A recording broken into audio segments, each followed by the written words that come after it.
आप सभी का स्वागत है स्पिरिचुअल हिंदी स्टोरी में। आज हम पांचों पांडव के जन्म के रहस्य के बारे में जानेंगे। पांचों पांडव का जन्म पिता के होते हुए भी अनोखे रूप में हुआ।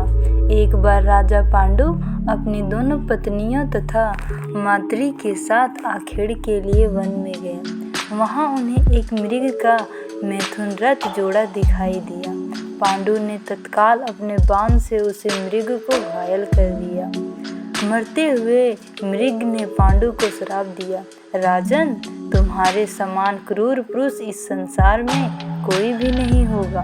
तूने मुझे मैथुन के समय बाण मारा है, अतः जब कभी तू भी मैथुन करेगा तेरी मृत्यु हो जाएगी।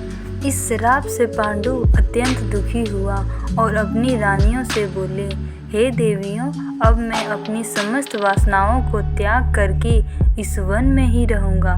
तुम लोग हस्तिनापुर लौट जाओ।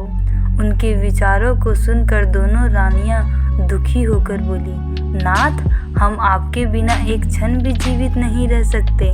कृपया कर आप हमें भी अपने साथ रहने की अनुमति दें। पांडु ने इसके अनुरोध सुनकर उन्हें साथ में रहने की अनुमति दे दी। इसी दौरान राजा पांडु ने अमावस के दिन ऋषि मुनियों को ब्रह्मा जी के दर्शन के लिए जाते हुए देखा। उन्हें ऋषि मुनियों से स्वयं को साथ ले जाने की आग्रह की। उसके इस आग्रह पर ऋषि मुनियों ने कहा, राजन, कोई भी निसंतान पुरुष ब्रह्मलोक जाने के अधिकारी नहीं है, अतः आप हम लोग के साथ नहीं जा सकते हैं। ऋषि मुनि की बात सुनकर पांडु अपनी पत्नी से बोले, हे कुंती, मेरा जन्म लेना ही व्यर्थ हो रहा है, क्योंकि संतानहीन व्यक्ति पितृ ऋण, ऋण, देवी ऋण तथा मनुष्य ऋण से मुक्त नहीं हो पा सकता। तुम पुत्र प्राप्ति के लिए मेरी सहायता कर सकती हो। कुंती बोली, हे आर्यपुत्र, दुर्वासा ऋषि ने मुझे एक ऐसा मंत्र प्रदान किया है जिससे मैं किसी भी देवता का आवाहन करके मनोवांछित वस्तु प्रदान कर सकती हूँ। आप आज्ञा दीजिए, मैं किस देवता का बुलाऊं? इस पर पांडु ने धर्म को आमंत्रित करने का आदेश दिया। धर्म ने कुंती को पुत्र प्रदान किया, जिनका नाम युधिष्ठिर रखा।